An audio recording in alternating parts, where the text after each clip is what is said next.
Welcome to the Independent Dealer Podcast with hosts Luke Godwin and Jeff Watson, a podcast by dealers for dealers.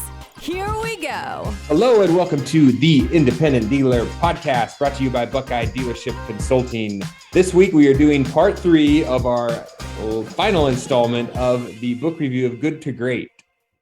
Yes, sir. It's a book I love, a book I'm trying to get you to love, and I think that this is a good for everybody. Every once in a while, you need to go back and read a book that really inspires you, and this is one of them, right, Jeff? Yeah, it's definitely a classic. The principles in it apply to all businesses, and we've tried to take a real car dealer slant to it to help you guys out. So if you haven't listened to episode 176 and episode 187, that's parts 1 and parts 2, where we go over the first 6 chapters of the book.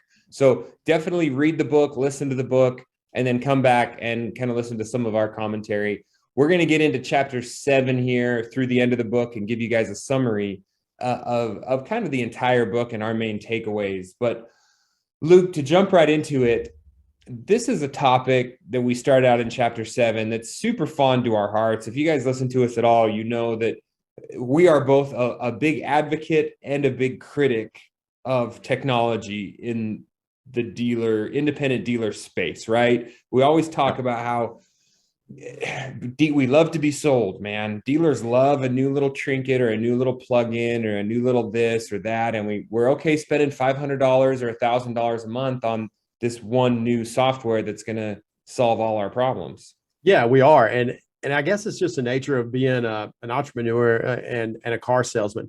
I know some people don't like when they call us used car salesman, but that's what I am, right, Jeff? Just don't say it derogatory. So anyway, we love shiny objects and we like to be sold. And so we'll go to the expo floor, or someone will come in and be like, this is going to change your business. This is the way forward. This is what everybody's doing. You're going to sell more cars. And then we sign up and it's $1,000 a month or whatever it is. And next thing you know, you're not even using the product, right, Jeff? And then you got problems. Yeah.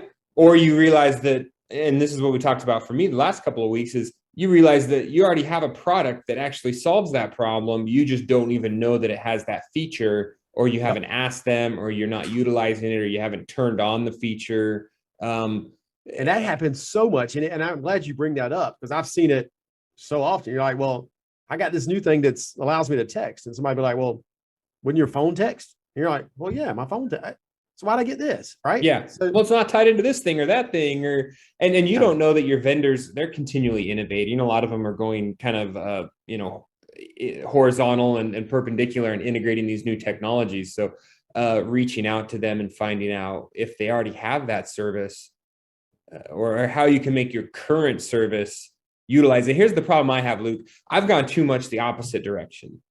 I get angry at everything. I don't want to add a new service. I don't want someone hitting me up to do this new bell or whistle or plug-in. And that can be a hindrance and well, right? Like, I feel like maybe I'm missing some stuff. For sure. Innovation, technology comes from innovation typically, right? And the innovation moves us forward as dealers, but it gets so frustrating sometimes because you feel like we're always trying to learn something new, and someone comes to you with a technology that really might be perfect for your dealership, and you just shut them down and don't listen, right? And that's really not the way to be too, because we might be missing something that could make us a lot of money. Yeah, you could. So what you're saying, and the takeaways we have from the book are the phrase is carefully selected technologies. That's it. And how do we do that? So it's carefully selected and then carefully implemented is what I would tell you. So, it's all about the hedgehog effect. What is my business about? Does this technology fit in the same parallel that my business is? And can I see that this is going to actually further my current business model and not take me down a path of that's a doom loop that really gets us into something that we're not necessarily good at doing. Couple things from me. I decided that, years back, I've told the story before, that we would get into selling a little higher end car and doing outside financing and things like that. And it's not necessarily, I guess you use a little bit of technology to go down that path compared to a buy here, pay here store, but it didn't work for me. And it took me out of my core business this way, and it cost me money, right? Did I learn some things? Of course I did. Some things that I've done, bad over the years was the first time I decided to get a CRM. I was at an expo. Yeah, I need a CRM. This is going to help. Well, I didn't learn how to use the CRM myself. And so I was unable to train my staff, my salespeople, to use it properly. And so I was paying $500 a month for 24 months, right? Or whatever it was. And it's, I look back, it wasn't the product. It wasn't my salespeople. It was me. It was me not training, me not showing them how to use the technology properly. So it was the right technology. I should have been using one, but I didn't implement it right. And so and that's on me. Oh, we get it all the time. We sign up for a new product, and the second they hand us our logins, we're like, oh, here you go, guys. Here are your logins. And we never learned how to use it. They never learned how to use it. And so they're barely plugging through the thing, just kind of going through the motions because you told them they had to, and they're not utilizing it. They don't like it. A couple of tips or my thoughts on that is I always want to make sure that any technology I'm adding is somehow integrated into my other current technologies. I always look for partners and companies that are working with each other. I hate double and triple entry. I don't want to have a technology product that just works in a little silo where my guys have to take all the data off of a credit app, dump it into this thing, and then get a number back, and then take that and dump it into another thing. Or, my shop management needs to talk to my DMS, and my CRM needs to talk to it, and my DMS needs to talk to my QuickBooks, and that needs to talk to my GPS and my underwriting scoring model. I don't like to create extra steps in the process. I dread having additional logins, things like that. Just, I always try to vet everything through that lens of like, is this creating a whole nother step in the process that's just going to be more confusing for my salesman or my collector or my mechanics? Or is this minimally invasive and exponentially pay off? What's funny is you have that thought process, and I don't think it's wrong, but it's not the way I think. I don't ever discount technology because it doesn't integrate with something I'm already using.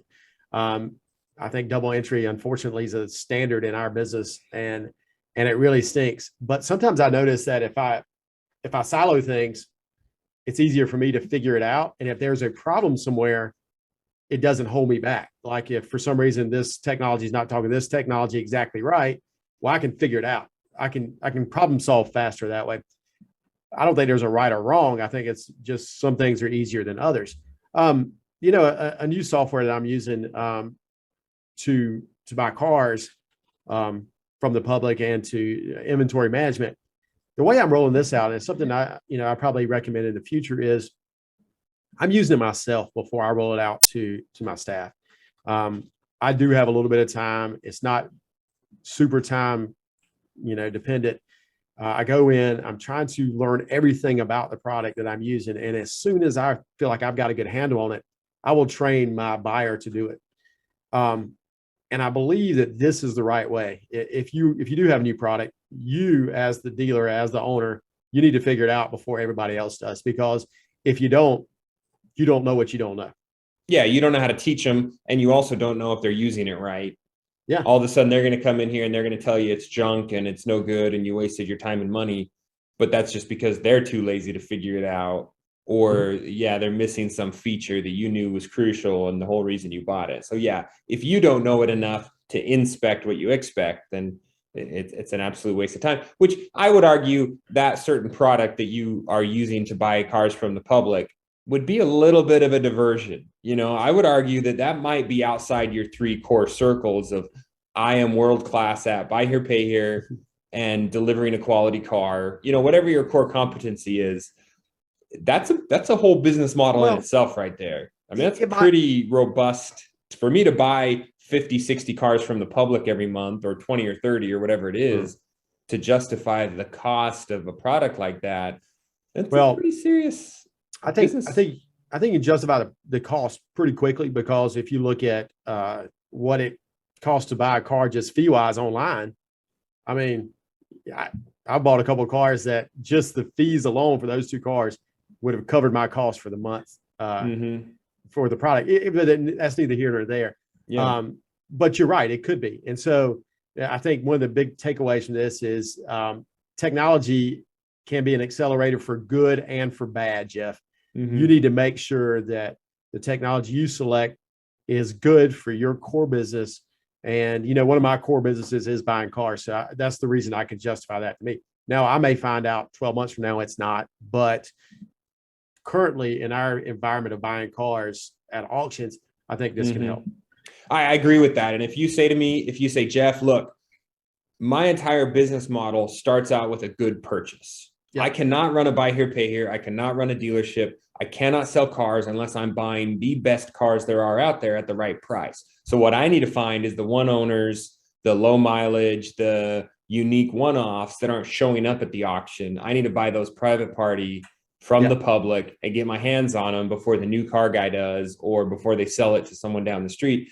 Then I would completely agree with you. If you say this is core to my business model, getting a better car at the right price.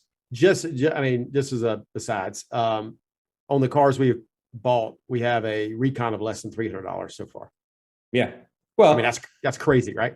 For sure, but that's relative to what you paid for it. I don't know if you overpaid for a friggin' frontline ready little cream puff. Right. Then all my recon could be $1 if I really wanted to, but it all depends on how I'm buying and what I'm buying. But you're right. Overall, you say, okay, I'm keeping my grosses when I sell those cars and I'm reconning them less. Now you got my attention there because you're buying a better car and you're still able to make money on it. So when we talk about technologies, obviously you listened to our episode the last couple of weeks. TaxMax, for us, they're a sponsor of the podcast.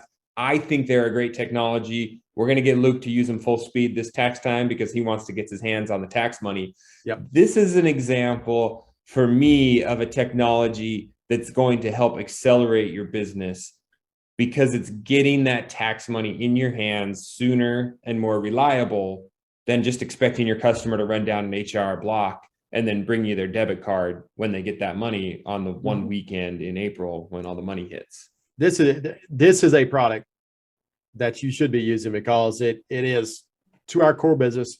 So many buy here, pay here stores rely on tax time really for probably 30 to 40% of their business. So this is a technology that will help you and further your business, right, Jeff? Yeah, I'm a huge fan. Used them for many, many years. So if in the show notes, you'll see the link to their website. We've got a 20% off coupon code there as well. So when you go to sign up, use our 20% off coupon. That'll all be linked in the show notes. But yeah, TaxMax, great technology to help accelerate your business.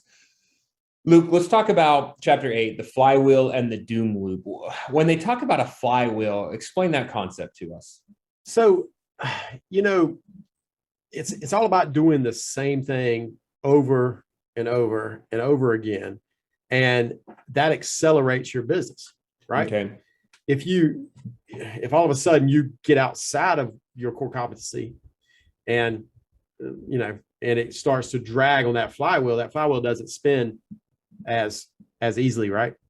And so, you need to make sure that you're doing the same thing with great consistency. And it might be slow at first, but as the revolutions begin, it gets faster and faster. And so I think he talks about, build up to breakthrough. And as a buy here, pay here store, I'll relate this buy here, pay here and retail, but as a buy here, pay here store, what you'll find is that if you take that core model and you start, and let's say it's a $3,000 ACV, and you just do that over and over and over again, that you're going to finally break through and get to a point where you're starting to cash flow, right? And then you do it a little bit better and you go up in price. Then you're going to slow down a little bit more, but then you're going to break through again. And all of a sudden the cash flow starts coming in, and that flywheel spins faster and faster. And as a retail dealer, if you get in a niche, you're selling the car, you can buy this car, you can sell it, the gross, you've found your niche, just keep working that cycle, work it and work it and work it. And the more customers you get as a dealer, the more cars you can sell, the more cars you can get out there, the more referrals you get. And that flywheel just gets faster and faster and faster.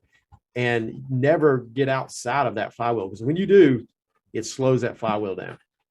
Yeah, I think it really comes back to us staying in at that core competency, right? It's all about those three circles of like, so many times as dealers, we kind of look around and we see other dealers doing stuff and we're like, oh, those guys are selling, lifted, jacked up 4-wheel drive trucks. I should get some of those and I should start selling those because they're killing it over there. And then you look over and someone's selling, imports or high-end race cars, and you're like, oh, I should be doing that. Instead of just saying, no, here's my core competency. This is what I do well. And I'm going to slow growth. I'm not going to go chase the shiny new, money-making object. And all of a sudden I've got ATVs on my lot or side-by-sides or something, like that's really, I'm sticking with that core model. And maybe I'm accelerating a little bit, like Luke said, if you're a buy here, pay here store, maybe you've decided that part of your core model and your strategy is to take on a little bit of debt. Hey, I'm not going to go from selling 20 cars a month to selling 60 a month. But what I'm going to do is I'm going to go to 30, and then a couple months later, I'm going to go to 40. I'm not trying to take these drastic, crazy steps that could sink my ship. I mean, that's just not even smart in a buy here, pay here standpoint, but you're going to do it incremental changes over time. Small changes to your business. And it's just like, you just tweak it, right? And the only way you can do this is to hire the right people and to train those people. If you don't, it's just, you're going to be all over the place, right? So make sure that you don't go from a buy here, pay here store that's ACV is $3,500. You get that loan, right, on your books. The next thing you know, you think you're going to be able to sell $10,000 ACV cars. That's not the way it works. It's, incremental changes over time, keeps that flywheel accelerated and keeps you in business, honestly. Yeah. And it's not that you couldn't change your business model. I think you could. Right. Yeah. But what happens is, like you said, you're kind of throwing everything out the window, and a lot of people get thrown off by that. And like you said, you talk about people, even when you think you have everything put together and you're making these incremental changes, all of a sudden you lose a key service person, or you lose a key, salesman or sales manager. And then all of a sudden it kind of throws everything to disarray for a while, and your little flywheel stops spinning a little bit. It just kind of goes on cruise control, or maybe even slows down until you can replace that person, get them trained and up to speed, and then you can kind of get things going again. We've had a really tough year this year, Jeff. And I've talked about it. I've talked to other dealers, and my biggest problem this year is we lost some key people, and some we let go, some left on their own, and we were glad to see some go, not glad to see others go. And it has slowed our flywheel way down. And because it's right now, it's just hard to hire.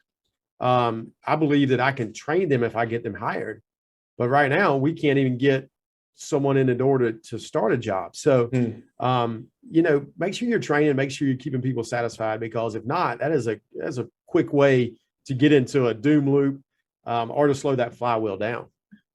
Yeah. And when you talk about, having the right people in the right seats, right? I mean, that's kind of a key takeaway from the first part. If you guys want to go back to episode 176 and listen to part 1, we talk about having the right people in the right seat of the bus.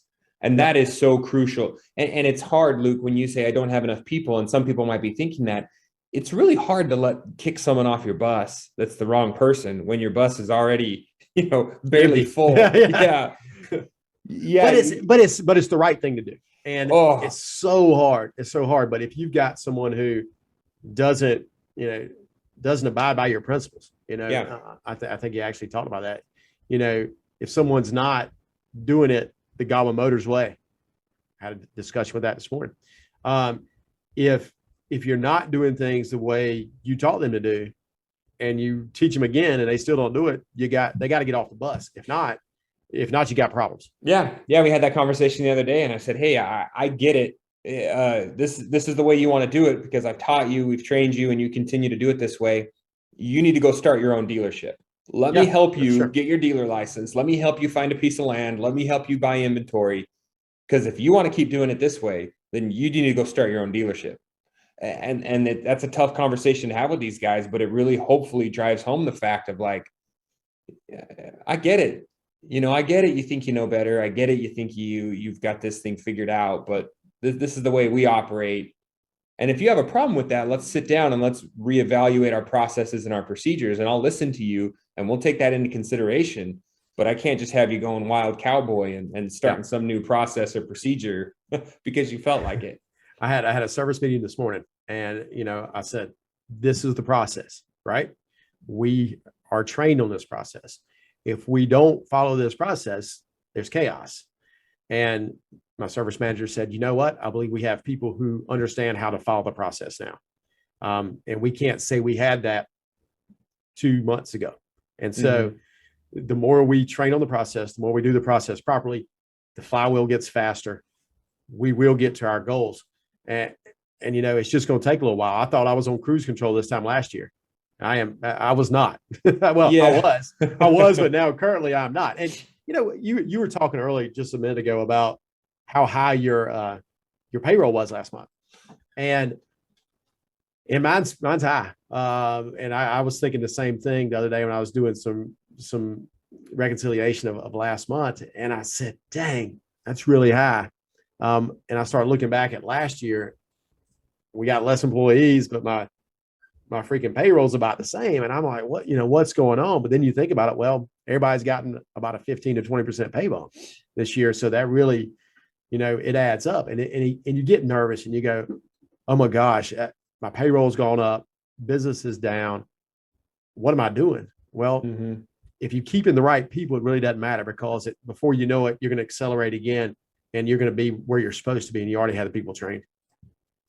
Yeah, I think that's definitely something that's good for me to hear right now, because you do start to get a little panicked. You look at payroll, you look at the amount of people, and you're like, I shouldn't have as many people on the payroll as I am selling cars. Like that should not be a one-to-one, like employees to car sales. You're definitely doing something wrong if that's where you're at. But it's going to happen every once in a while.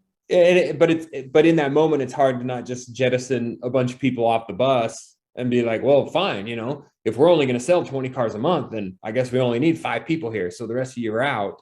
I don't think that's, you have to have patience to know that, yes, we had a bad month or we had a bad couple of months, but we're going to get back to it. And we're going to get back to where we need to be. You and I've talked on a sidebar several times about this, and maybe we brought it up on the podcast, but, we've complained that our businesses are not quite big enough to have enough employees to take some of the load off of all the employees, right? And what comes first, the employee or the sales, or the profit? And I'm beginning to think, Jeff, that you can only get so far with sales without enough staff. And you kind of do this number, and then you get too much staff, but then all of a sudden you pop again, and then you get too much staff. Yeah. And so, it's that flywheel cycle. The flywheel starts to slow down until you get the right amount of people on the bus again, then it speeds up again. And I think that's just where we are. Yeah. Yeah. The key is not to panic and consistency. And that makes me think again, for another plug for one of our great sponsors of the podcast, Buckeye, that's where a lot of consistency happens, right? If you're putting money away in your reinsurance company month after month after month after month, consistently upselling products, upselling your service contracts, putting in your gap, your waiver, just the little incremental $100 here, $200 on this deal, $300 on this deal, that adds up to $5,000 a month, which adds up to $60,000 a year. That really starts to, and then all of a sudden, 5-10 years from now, you got a couple $1 million in your reinsurance company. Yeah, for sure. I rave about reinsurance, and Buckeye Dealership Consultant is just a great company. And if you don't have, we're getting into fourth quarter now. If you don't have your reinsurance set up, you have time, call Buckeye, get it set up, start January 1, put those processes in place. They'll help you train to learn how to sell CPI, to sell VSC, to maybe add on a warranty on a car. Instead of selling your cars as is, let's stick that warranty on there. Get that process going, and it's going to hurt. The cash flow is going to hurt to start with, but you just keep at it. You keep plugging along. Next thing you know, you're going to have $1 million in your account, and you're going to go, holy cow, this is the best thing I ever did. And you're going to come up and you're going to buy me a drink at convention, and you're going to buy Jeff a Sprite or something. So, anyway, but Buckeye Dealership Consultant, January, they've got their big convention, not convention, but next performance groups. So get signed up now so you can come to the thing in January, Jeff. Yeah. I guess you'll have to give me a broadcast from there in January if I'm if I don't get the invite. Chapter 9. So kind of wrapping up the book, Jim talks about going from good to great to his, I guess it's his previous book or his book before that or after that, the Built to Last. Yeah, that's a prequel, I think, to this book. Okay. And I've actually not read the book, but I will at some point here. But it's all about slow growth. And some of us get so fascinated with growing as fast as possible. And don't get me wrong, there's, Facebook, I think Mark Zuckerberg said, go fast and break things. I think that was maybe his, and look where he is, but he's getting blasted a little bit. But slow growth is the way to go when you're a small independent entrepreneur. Walmart took 7 years to get their second store, right? Mm-hmm. And we see so many dealers open a second store within 1 year, right? Oh, I know what I'm doing. I'm opening another store. And then they didn't get to 20. It was 25 years before they had 38 stores. Well, we're talking about Walmart, mm-hmm. the second biggest retailer in the world now, and was number one for so long. But it takes the right people.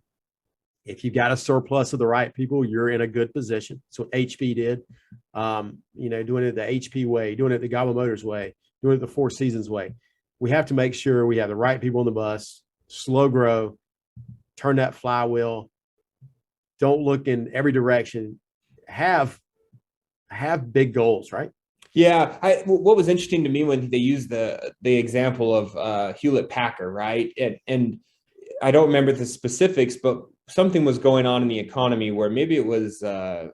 Texas Instruments. I think it was. Yeah, Texas Instruments went under. One of these companies went bankrupt, and HP snagged up a bunch of their key employees, and they didn't really have any need for them. They didn't have any place for them, and everyone's like, well, what are you doing? Our payroll, this is crazy. And he's like, no, these are the right people. If we get the right people on the bus, we will be successful. And that's probably a lesson for us. We talk about, always be hiring. We need to always be hiring. We need to always be looking for that next A player that can come in and administer our processes, not someone that's going to come in with their own agenda and their own nonsense, but they've got the qualities to deliver on our processes to the top, and not to be content. And also look at the business cycle. HP took advantage of a business environment where maybe their competitors were going under. We don't have that right now. I mean, headhunting right now is really hard. We're not finding, but maybe we need to look at the business cycle and say, okay, how are we keeping our employees, the ones that we really like and the ones that we know bring a lot of value to our organization? What are we doing to keep them here and not let them get headhunted from another company, or not let them become complacent or upset or frustrated and quit on us? Maybe we're in that cycle where we're fine tuning our culture and our processes. And it's just as important to retain those great employees as it is to be hiring. So always be hiring, always be training the people you have to train, because it's, you got to have the right people. And the way to keep the right people is train them, pay them properly. Because sometimes you get into an environment like this where you can't hire new people. And so you got to have those things in place. And I think part of that too is having that vision, and making sure that you're, making sure they know they're a part of something bigger. And sometimes that's hard in the used car industry. I mean, we're not out here digging wells and building houses and saving the whales. So having someone buy into our vision and see the importance of us providing reliable transportation to people is a little bit hard to kind of get the troops to rally behind and cheerlead for. But we can do that as long as we believe that we're providing a good product and a good service. And then also having a vision and what Jim calls the BHAGs, which is the big, hairy, audacious goals, right? That creates and inspires people. It does. And it's the goal within your boundaries, right? And it gives the whole staff something to look forward to. And hey, we're going to do this. This is the process. Is how we're going to get there. It's our core competency. We're not doing this because we're bragging that we're the best. This isn't about my ego.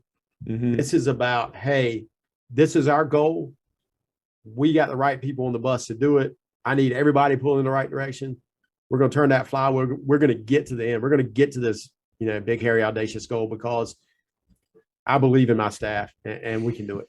Yeah. Do you think that these, maybe just to dig into the goals a little bit more, and in your dealership or advice for other dealers, do you think that these can be, do they not have to be so big and hairy? Like, I think for us as dealers, we can have big, hairy ones, right? Like, oh, I want to get to, 10 million in sales, or I want to have a 10 million portfolio, or whatever our big, hairy goal is that maybe we don't share with the staff because it's personal and it's maybe financial, but maybe we have smaller goals within the dealership where it's like, hey guys, we want to get to 1,000 Google reviews, or hey shop, we want to have a 36-hour turnaround or a 7-day turnaround on get ready, or sales guys.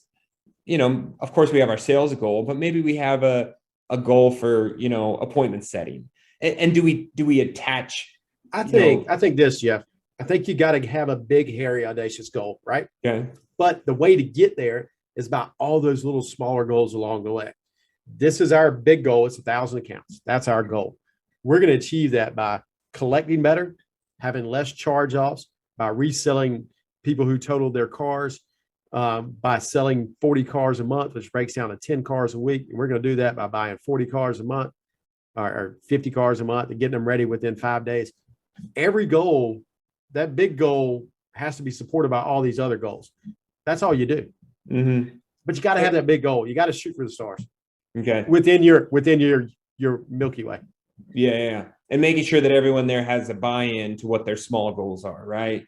Hey, Exactly. This is how we're going to get there. And that's some big, weird, heady type thing. But here's the steps to get there. So this week, let's focus on getting to a 90% show rate on our appointments, or, getting our recon time down, or whatever it is, and break those little goals down, and maybe gamification a little bit, create some fun games behind those things to make it happen.